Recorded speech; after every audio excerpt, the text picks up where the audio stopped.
Let's get ready to mortgage. He is the prince of programs, guru of guidelines, master of matrices. He puts the fun in funding. Please welcome Mark, Mr. Mortgage, I tell.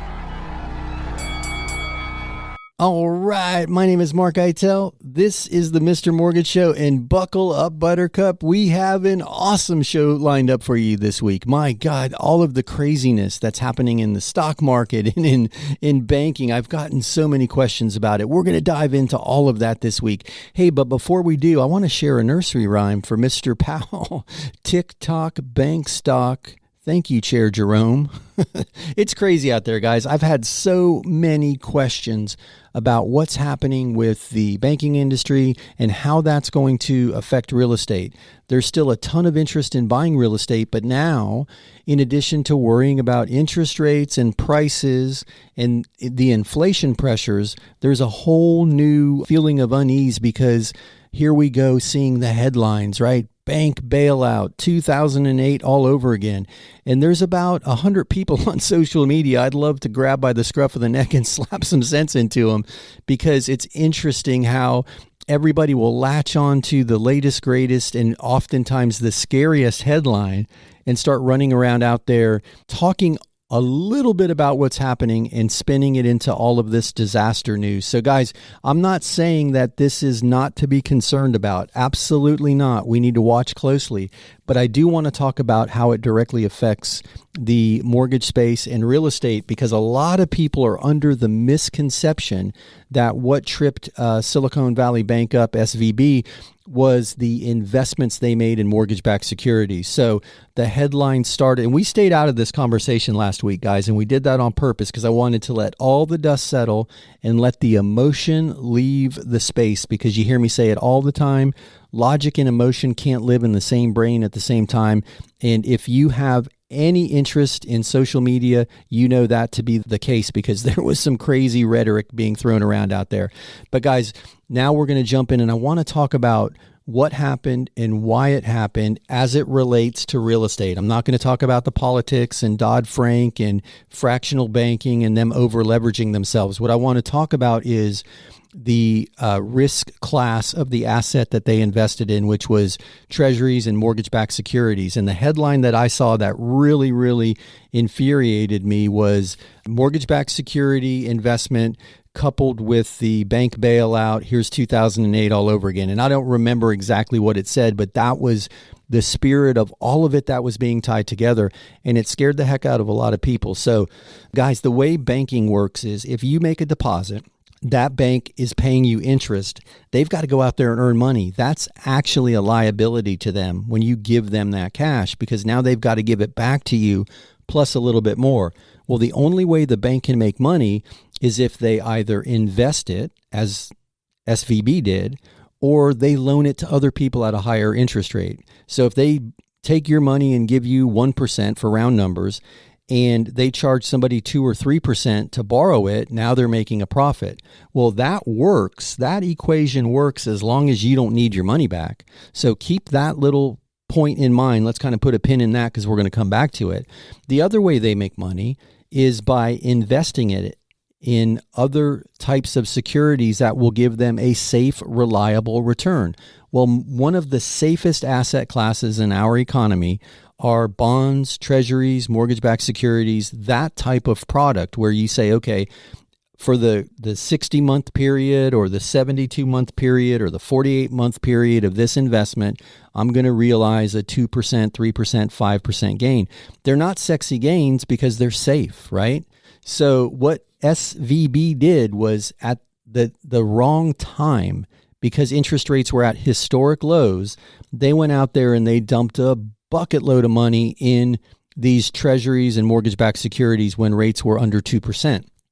That's super important to remember. They weren't risky investments. They just weren't paying a big, sexy return. Well, a lot of people are poking fun at them for doing that and blaming them for doing that, but that was at the exact time that Fed Powell was saying inflation is transitory. We're not worried about it. So if inflation's transitory, we don't need to crank up interest rates because there's nothing that we're trying to cool. They're cranking up interest rates to cool inflation.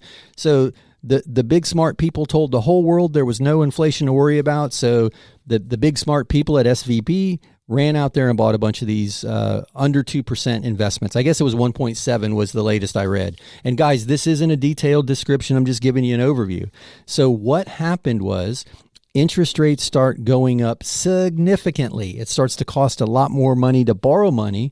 So the big companies that had a lot of money in SVB stop borrowing as much money and start using some of their cash on hand. That's also important because it diminishes the liquidity position at the bank, and they're starting to have to give money back to some of their customers. Not because the bank was in trouble, because it was more prudent to use cash on hand than borrow at 5, 6, or 7%. So we've got that piece. So they've got a lot of money tied up in a low interest bearing vehicle. So when the when the customers start to draw down the accounts, that triggered a tripwire, if you will, that now they've got a liquidity event. They need some more liquidity in because a bank can't be upside down past a certain percentage. They need to keep, the government monitors the banks. That's why they're able to come in and shut a bank down. They monitor how much cash on hand versus how much outstanding investment, debt, other obligations, because in the case of a run on the bank, they need to have enough cash. So this was happening.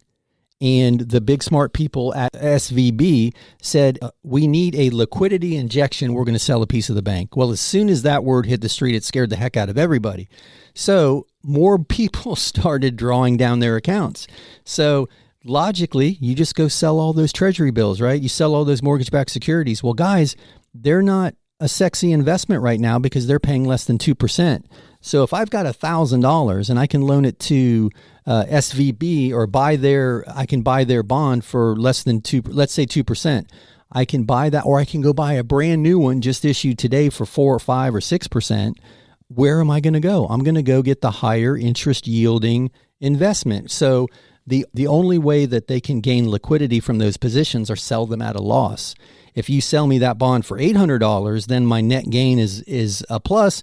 I'm going to buy that lower interest rate bond at a discount, so my gain is realized as a new investor. So that put more pressure on the value of their liquid or near liquid assets. So that's what happened, guys. Investing in the mortgage-backed securities wasn't what tripped them up. It was the time that they invested in them, coupled with the Federal Reserve cranking up interest rates to a point that it became less attractive for the banking customers to borrow from the bank. They started pulling their money down, which tripped a liquidity requirement or a liquidity event. So guys, that's what happened. And here comes the FDIC. They ride in, they shut the bank down, and now they're looking for someone to buy it, another bank to buy it and manage it. That's what happened, guys. It has nothing to do with the quality of the mortgage-backed securities. And that's the part that I just wanted to stress today, is there were too many people running around out there saying that this is evidence that we're in 2008 all over again because the mortgage-backed security piece is becoming undervalued or a risky investment. And I just wanted to touch on that. So guys, thank you for allowing me to do that. If you've got questions regarding that, we can dive really deep on it if you wish. Call, text 855-462-7292. That's the Anytime hotline. 855-462-7292. Jen is standing by, womaning that hotline. I know she's already back there getting some questions, so I feel like we've got an awesome show on deck for you. If you prefer to hit us via email, go to mrmortgageradio.com. Scroll to the bottom of the page. There you'll find the email icon. Click on that icon and send us your question that way. Guys, sit tight. You hear the music. You know what that means. That's my cue. We'll be back in a few. On the other side of this break, we're going to dive into your questions and continue on with the Mortgage Mayhem. Thanks, guys. We'll be right back. Hey, it's Mark Eitel, host of the Mr. Mortgage Show, and I'm going to interrupt this commercial break to ask you for a favor. If you have any friends or family or coworkers who are thinking of buying or selling or refinancing real estate, I'm hoping I can count on you to introduce them to me, to the team, to the show. We'd love to help them any way we can. Just simply share the link, mrmortgageradio.com, mrmortgageradio.com. Again, it's Mark Eitel, NMLS 1929005. Now, back to the commercials. Welcome back to the Mr. Mortgage Show. Call us now at 855-462-7292. All right, we are back. My name is Mark Eitel. You are listening to the Mr. Mortgage Show. Thanks so much for letting me open the show with that SVB diatribe. I hope that answered some questions. I know I didn't dive into Dodd-Frank. I didn't dive into leverage banking because none of that's important to my point in sharing that. What was important was a lot of people on social media were mischaracterizing the investments that were made as risky and associating the mortgage-backed securities as the cause of the problem and then insinuating that that is going to trigger or is at least an indicator of a potential downturn in the housing market, because everybody remembers last time mortgages led the housing market down, which pulled the economy down. And there are a lot of people out there that are trying to grab onto that coattail, and that's not at all what happened or why it happened. So if you missed that and you want to catch it, if you're just joining us, give it a couple days, but Jen will post this radio show up as a podcast to MrMortgageRadio.com. So guys, we're going to dive into your questions. If you've got questions, just call or text 855-462-7292. That's 855-462-7292. As I mentioned, Jen, my producer, she is standing by, womanning that hotline. She's jumping around back there. We've already gotten some questions coming in. If you prefer to shoot us an email, just visit MrMortgageRadio.com. That's MrMortgageRadio.com. Scroll to the bottom of the page. You'll see an email icon. If you click on that, you can shoot us your questions via email. Speaking of your questions, let's dive right in. Hey, Jen, do you have one ready? Okay, go ahead. Patricia is asking, is it possible to get a reverse mortgage on a home in foreclosure? My dad is in a tough spot, and I don't know if selling is his only option. Thank you. Hey, Patricia, thank you for that question. Man, I'm sorry that your dad is in this position. But I got to tell you guys, we are seeing more and more of the fixed income senior community just being stretched so thin by this inflation that sadly it doesn't surprise me. And I know a lot of people went into that payment moratorium during COVID, and some people came out unscathed and others are struggling to get back on track. So to answer your question, yes, there is the availability to do a reverse mortgage on a property that's currently in foreclosure. There's a lot that I need to know. There are several caveats to that answer.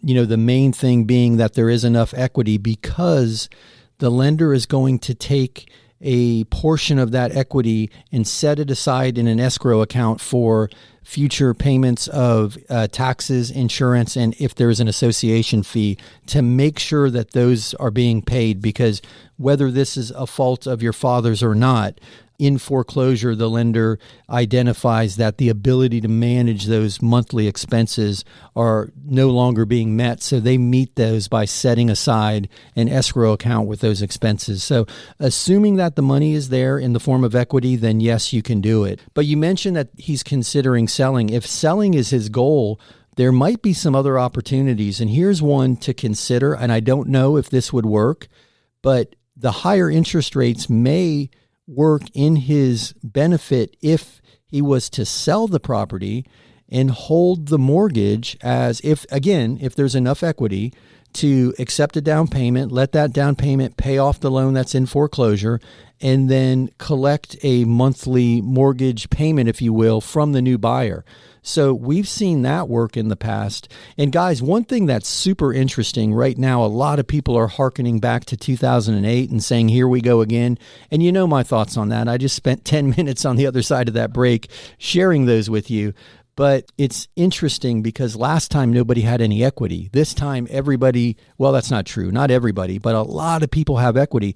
Heck, I read a statistic the other day, or actually it was shared by a friend of mine. I was in a mastermind and we were having a conversation about this very thing. And he shared with me a statistic that he had found that nearly 40% of U.S. households don't even have a mortgage. So what an opportunity for somebody to leverage these higher interest rates as an income strategy. And I'm not suggesting that's the right move for your dad. I know you called asking primarily about refinancing a reverse, but that definitely can be done. We would just need to uncover a few more details. And then lastly, don't forget the opportunity to do a reverse mortgage to purchase. So if he wanted to move, be closer to the family, whatever the case may be, that could be an option as well. And I talked a little bit about that last week, but I'm happy to spend as much time with you as you need to kind of figure all this out for you and your dad. And guys, I know on the surface, some people have an adverse reaction to even the term reverse mortgage. The official term is HECM, HECM. Home equity conversion mortgage is what it's called, but they're not the dangerous tool that was abused in the past. There's been some new rules put in place, but used correctly and for the right person, it can be life-changing. And guys, you've heard me say it before. It's just a tool, just like a hammer. A hammer can be used to build a house. That same hammer can be used to tear down a house. And a reverse mortgage in the wrong hands, in the wrong circumstance, can be detrimental. So I just wanted to throw that out there. It sounds like his back is up against the wall and this might be the last option. And I'm happy to walk you through it if you think that that would work for him. But to answer your question, that was a long-winded answer, but to answer your question, yes, you can do a reverse mortgage on a property that's in foreclosure, assuming all those other caveats are met. So, hey, I'm going to toss it over to Jen and see if we can squeeze in another question. Hey, Jen, what do we have? Monica has this question. With what is going on in the economy, we're thinking we should buy a couple rental properties. What are the typical down payment requirements and interest rates for an investor mortgage? Hey, Monica, that is a fantastic question, and you are not alone. I've fielded many calls this week about this very, very topic. So it's super interesting. A lot of people were scared when they saw how quickly a paper asset can disappear. And by that, I mean, typically a deposit above $250,000 is not insured by the FDIC. And I know in the SVB circumstance, they're insuring all of the deposits, but it shook a lot of people up to think, my God, all that money could have just disappeared. So several people I've talked to are looking at physical assets, right? Precious metals, real estate. I mean, even art and jewelry people are talking about. So I find it fascinating that whenever there's kind of this big shakeup and everybody's slapped with a dose of reality, suddenly we start looking at these alternative strategies instead of just parking some money in the bank. But to answer your question, typically 15 to 20% down payment is required. And then the interest rate could be 1.5% to 2.5% higher than a conventional purchase. And I'm using that as a rule of thumb because rates have been moving every day and moving considerably, kind of bouncing around up and down. So I don't want to misquote a rate. And it's all specific on the property, the credit score, the loan program. But that should give you a good guide of what to expect. Some of the investment loans have the interest-only period where you can pay interest only for the first 10 years, and then it becomes a 30-year fixed-rate mortgage. Not like the dangerous interest-only loans of the past. Again, I said that as soon as I said it out loud, I'm like, okay, here's another reference to 2008. Guys, they're very, very different. But I just wanted to make you aware of that because that maximizes the cash flow generation in that first 10 years. So, but that was a great question. You are not alone in the flight to safety. Suddenly everyone's looking at precious metals and real estate and all of that physical asset classification. I even talked to one guy who's buying art and Rolexes, which I found pretty interesting. But guys, sit tight. You hear the music. You know what that means. That's my cue. We'll be back in a few. On the other side of this break, we're going to dive into more of the data, take your questions, and continue on with the Mr. Mortgage Show. We'll be right back.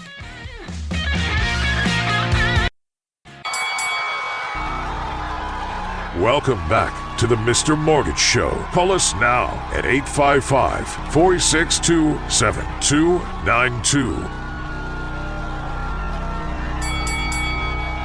All right, we are back. My name is Mark Eitel, and you heard the man. Call or text 855-462-7292. That's 855-462-7292. That is the Anytime Hotline.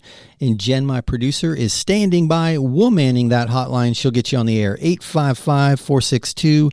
7292, or shoot us an email by visiting MrMortgageRadio.com. That's MrMortgageRadio.com. Scroll to the bottom of the page, click the email icon, and you can shoot your questions over that way. And guys, thank you for your questions. We started the show off with some really, really good ones. I appreciate that. But let me throw it over to Jen, and we will keep them coming. Jen, what do we have? Felix sent this one. I hear a bunch of real estate people saying this is not 2008 and it's still a good time to buy. But it's starting to feel like 2008 to me. We are still looking, but I'm not sure if now is the time. Do you have any advice? Felix, you just heard me say that too. It's not 2008. I guess we need to come up with some new phrases, right? Those phrases drive me nuts. The whole date the rate, marry the house. Oh, I just said date the rate. It's not 2008. I don't know. But I do think it's a good time if it's a good time for you. And what I mean by that is we get so wrapped around the axle focusing on the price of the house, focusing on the projected value, if you will. Is it going to go up? Is it going to go down? Focusing on the interest rate. And we forget to focus on the most important thing. We're looking at appreciation, we're looking at the price, we're looking at the interest rate, but we forget to focus on our budget because that's the only number that doesn't change. When we do a mortgage approval, we're not approving somebody for a $500,000 house. We're approving them for a $3,500 a month payment. Now, if rates go up, the amount that you can borrow for $3,500 a month goes down. But if rates go down, it goes up. So I get it. All of those other numbers are certainly important, but the focus number is the budget. So to answer your question, if the budget makes sense for the properties that you're looking at, if you can comfortably make that payment, and guys, just because you're approved for $5,000 doesn't mean you should spend $5,000. I'm a big advocate of living below your means. Live comfortably. You're entitled to everything that you want if you can afford it. But don't stretch yourself to a point that you're not comfortable. So I'm a proponent of working underneath the budget every possible chance that I have. So I always focus on that number. So to answer your question, if you can find a property that you want to make your home and that budget makes sense, I still believe it's a good time. And I'm going to tell you why. We did this, 2, 3, 4 weeks ago on the air, and you can go check out MrMortgageRadio.com and find the podcast replay. But we took the property values in this country from 1940, and I went back to 1940 because that's the only data I could find, but we went decade by decade, 40 to 50, 1950 to 1960, etc., 60 to 70, all the way up to 2020, because that was the last data set I could find. And not one time, if you take decade jumps, did we see a downturn. Now, there were years of downturn, but not decades. And during those time periods, we were at war. We had Democratic presidents. We had Republican presidents. We had high interest rates. We had low interest rates. But decade over decade, real estate outperformed all of those other distractions. And it made sense to own real estate. And lastly, guys, even if real estate doesn't appreciate, you gain equity by paying down the principal.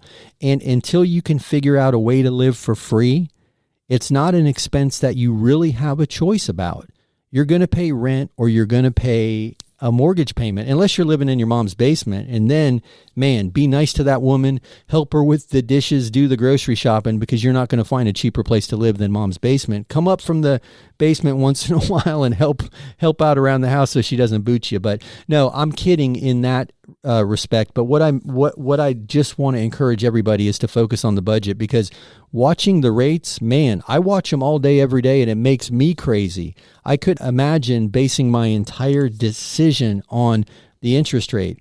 And I don't know where you are in the country, but I'm born and raised in Florida, and I remember sitting on the beach watching the tide come up and go down. It doesn't go up or down in one straight line, not one big wave, and here it is, now it's up. A wave will come up, it'll go back down, it'll come up a little farther, it'll go down a little less, and it'll march in that step pattern up and down. And if you're trying to watch the interest rates to make a decision, man, it moves up and down every day. So is it a good decision on Wednesday, but a bad decision on Thursday? I think that's the wrong number to look at. And I'm not suggesting that's what you're looking at. Your question was, is it still a good time to buy? And my answer is, if the budget makes sense for you and you want that home, you want to raise your family in that home, that's a place you want to live, that's a community that you want to be a part of. I think historically, all of the data has proven that homeownership builds wealth. And guys, we had a question a minute ago about a gentleman who's later in life in foreclosure, but he's got equity in his property. So he's got access to that via a reverse mortgage, via selling the property and cashing out that equity. Had he remained a renter his entire life, he would not have that equity to help bail him out of this financial circumstance. So there was a statistic published, I think it was 2019, 2020. The average, and somebody will correct me if I'm wrong, the average homeowner in this country had a net worth position rather, of $250,000 or better, and the average renter was around $6,000. So it makes sense to own a property. It might be hard to get your mind around the price considering how quickly it's increased. It might be hard to get your mind around the interest rate since a year ago it was 3 and 3.5%. 18 months ago it was lower than that. But focus on the budget because you're already paying that money to someone for the privilege of living in the property they own. And that's a whole nother conversation. If you move later, you choose to move up or over or to a different city, you can hold that property and let somebody else pay it off for you and help you create that wealth. And guys, we've never talked about the need to create generational wealth in this country more than we have in the last, 3, 4, 5 years. And real estate is probably the easiest way to do it. Let me rephrase that. The simplest way to do it. Buying real estate's not easy. You've got to go through hoops. You got to get yourself ready. You've got to save up some money. Even if you use 100% program, you've got closing costs. There's no free lunch, if you will. It's not easy, but it's simple. It's a simple process to generate long-term wealth. And there's no other way to say it. Yeah, you can make more money on Bitcoin. Yeah, whatever the latest, greatest stock investment is might be sexier. But just building equity over time has proven itself as a worthy endeavor. And this is not an expense that you can avoid. It's not like you're cutting out your Starbucks or you're not going to the movies. If you're paying $1,500 or $2,000 or $2,500 a month in rent, if you go out there and you pay that equivalent amount in the form of a mortgage, you are doing yourself and your family a huge service for later in life. So anyway, I got a little long-winded because it's hard for me to sit by idly and watch people distract themselves because yes, I do believe it still makes sense, but it's got to make sense for you financially. It's not, I wouldn't speculate on real estate right now. I wouldn't want to do a short-term flip or wholesale out of contract unless I found a distressed property.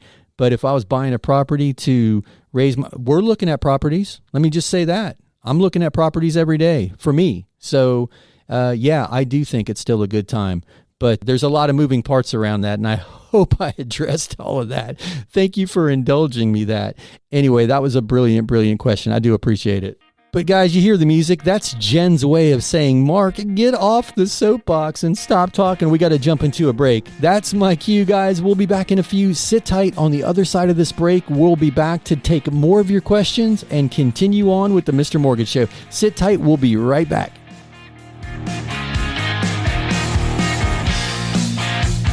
Hey, it's Mark Eitel, host of the Mr. Mortgage Show, and I'm going to interrupt this commercial break to ask you for a favor. If you have any friends or family or coworkers who are thinking of buying or selling or refinancing real estate, I'm hoping I can count on you to introduce them to me, to the team, to the show. We'd love to help them any way we can. Just simply share the link, MrMortgageRadio.com, MrMortgageRadio.com. Again, it's Mark Eitel, NMLS 1929005. Now, back to the commercials. Welcome back to the Mr. Mortgage Show. Call us now at 855-462-7292. All right, we are back. My name is Mark Eitel, and you are tuned into my very favorite real estate and mortgage show, the Mr. Mortgage Show, and hopefully it's becoming yours too. Guys, if you've got questions, call or text 855-462-7292. That's 855-462-7292, or visit mrmortgageradio.com. That's mrmortgageradio.com. Scroll to the bottom of the page, click that email icon, and you can shoot us your questions via email. But speaking of your questions, I know Jen's got some more questions ready to roll over there, so let me toss it her way. Hey, Jen, okay, what do you have? Susan sent us this one. Do you think what's happening with the banks will make it harder to borrow money in the future? We will be moving in the fall, and I'm getting a little nervous. Okay, that is a brilliant question, and I do not have a crystal ball, but I don't see a negative impact on available capital for mortgage lending at the moment. So, guys, you may or may not know this. This may or may not be interesting, but more lenders lend money, and then they securitize. They put all those loans in a big basket. It's called a tranche. And then they issue securities against those loans. So they'll sell you a bond that's guaranteed by the loan, right? That's how they're paying the bond back, a mortgage-backed security, it's called.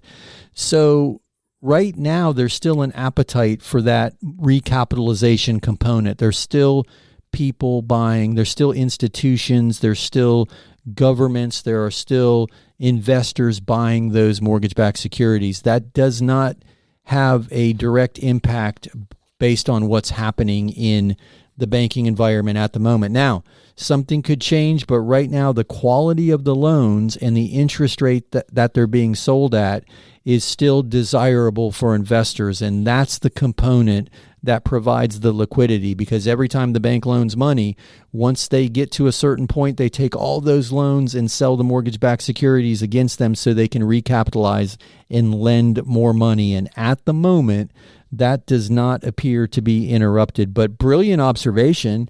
Good on you for looking that far ahead. So I hope that answers your question. If you need more info about that, or if you want someone to talk to when you're ready to get started, we are here and always, always happy to help. So I appreciate that one. Hey, Jen, do we have another question? Lennox is asking, I'm actively looking for a house. We've even made a few offers, but I just got offered a new job with a competitor. It's a bigger company and will pay better.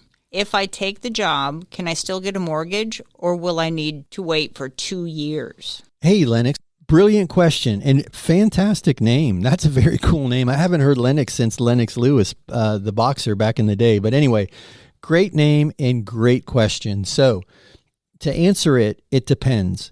If you are taking a salaried position and you're currently salaried, that's not a problem.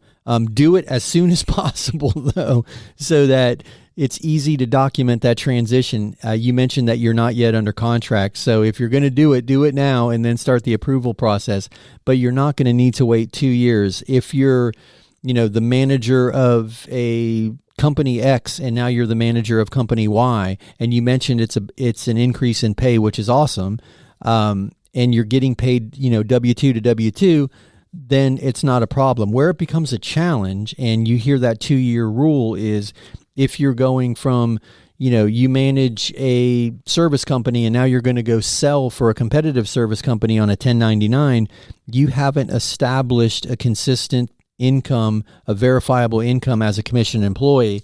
Now you're going to be in the position to have to wait 1 to 2 years. And I say 1 to 2 because sometimes it's as little as 1 year, but assuming that you're getting paid the same way, and you mentioned it's a competitor, so I'm guessing a similar position in a similar company, you should be okay. But if you want to talk through that before you make the move, give me a call. I'll be happy to walk you through it off the air. I'd like to ask a few questions. I'd need to know a little more.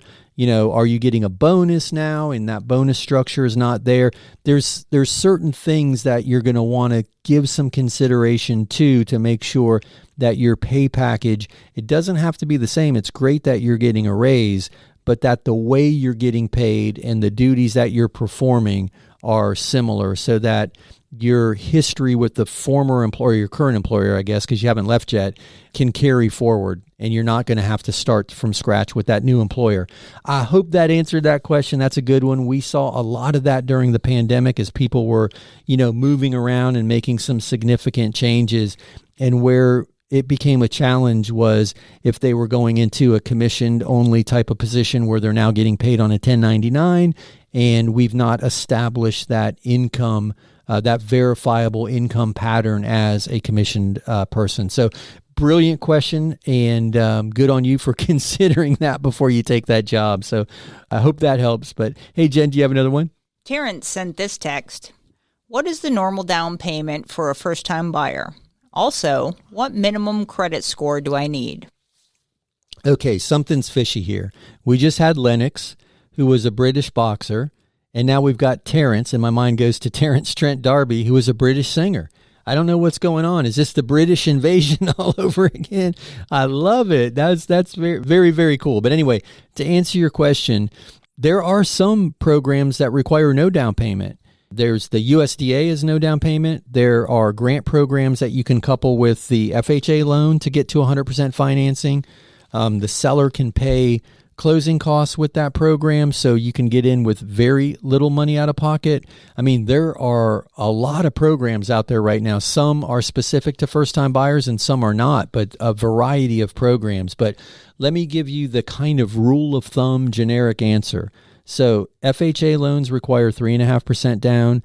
Conventional has a program with as little as 3% down. So if you went into this and you didn't qualify or weren't interested in one of the grant programs, then 3 to 3.5% down payment, and both of those loans can allow the seller to help with closing costs, but you do want to factor in the closing costs into those equations. And guys, there's a great mortgage calculator that does all that for you.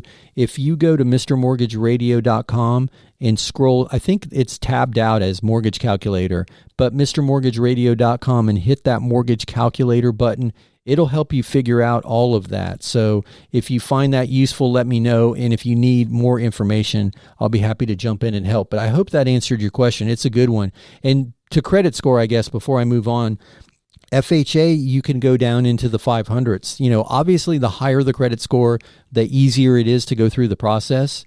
But the FHA program will allow you a credit score in the 500s. The conventional programs, you're going to want to be, 620. Some of the grant programs, 640. The higher, the better from an underwriting standpoint. And oftentimes with the lower credit scores, it's not necessarily the score that is the challenge. It's what's pulling the score down, right? There might be recent repossession of an automobile, some late payments on credit cards, a former foreclosure, but you mentioned you were a first-time buyer, so that wouldn't apply. But I'm just sharing what we see with the lower credit scores. Oftentimes, it's not the score itself, but it's what's pulling the score down that needs to be considered. So I hope that answered your question. That was a good one. I certainly appreciate you shooting it over. And if you need more information, please reach out. We're always here and happy to help. But Terrence, you hear that music? Not Terrence Trent D'Arby music, by the way, which was pretty cool. Should we go out singing some of that? Sign your name across my heart. I want Jen, she's leaving the building. She hates it when I sing. Guys, you hear the music, you know what that means. That's my cue. We'll be back in a few. Sit tight on the other side of this break. We'll be back with more of the Mr. Mortgage Show.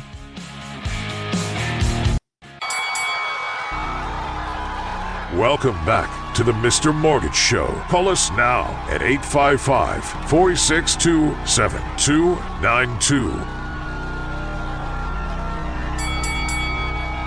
All right, we are back. My name is Mark Eitel, and you are listening to the Mr. Mortgage Show. And guys, if you've got questions, 855-462-7292 is the Anytime hotline. You can call or text that number, 855-462-7292, or check out mrmortgageradio.com. That's mrmortgageradio.com. Scroll to the bottom of the page. Click that email icon and you can shoot your questions over to us via email. And I know we've got a couple more over there, so let's try to get through them. Hey, Jen, what do you have over there? Rhonda is asking, we'll be buying a rental property and would like to add my daughter as a co-borrower. This is so she'll end up with it when her father and I die. She doesn't own a home yet. Will this create a challenge for her when she's ready to buy a home? Hey, Rhonda, that's a great question. And guys, one more person out there looking at rental property in this tumultuous economy. So I'm feeling really good about the real estate as a physical asset right now. And Rhonda, to answer your question, no, that will not prevent her from applying for a loan. Here's where you just want to be mindful. You want to report the income from the rental property on your tax returns. So a lot of people get wrapped around the axle and they say, well, we're not really making any money, so I'm not going to report it as income. Well, guys, every dollar that you collect as rent is income. You might have adequate expenses against it where you're not paying income tax on that money. And if you depreciate the asset, you could even have tax benefits of ownership. But you want to claim that income, because if that income's not showing up on a tax return, there's no way to use it as income when she goes to apply for her primary residence later and they see that on her credit report. She can say, wait a minute, that's a rental property. Here's the rental income. So that won't be counted against her. And one thing to consider, listen, I'm not a tax attorney. I'm not a CPA, but I recommend you speak to one of those two professionals. I see a lot of people doing this with an LLC. And that landlord loan that we talk about all the time, you can close in the name of an LLC, but that way the three of you could be members of the LLC and she could have ownership interest in it that way, and the LLC is the borrower. So that might be an option as well, but brilliant question. I'm going to keep the questions rolling because I want to get through all of them. So, hey, Jen, can you throw me another one? Lori has this text. I'm a real estate agent, and my client's bank is saying they are subject to new guidelines and their down payment requirement has changed. Are they allowed to do this after they've been approved? They haven't found a house yet, but this is going to change what we are looking for. It just doesn't seem right. Can you help? Oof, that's a tough one. Here's the thing, right? If they've not been rate locked, fully underwritten, they're just in that approval process and something guideline-wise changes, then yes, they could be subject to different guidelines. But here's the challenge. I'm not aware of any guideline changes, and I read the Fannie and Freddie releases almost every day. At least I look for them. There's not a release every day. So it's interesting that you use the word guidelines, because I don't know of a significant guideline change that's happening right now. Now, there's some pricing changes. There's what we call LLPA, loan level pricing adjustments. There were new LLPAs that were just enacted, and those are happening right now. So what could be happening is they're subject to a higher interest rate, and to keep the payment the same, they might have to put a larger down payment down. That's one thing that might be happening.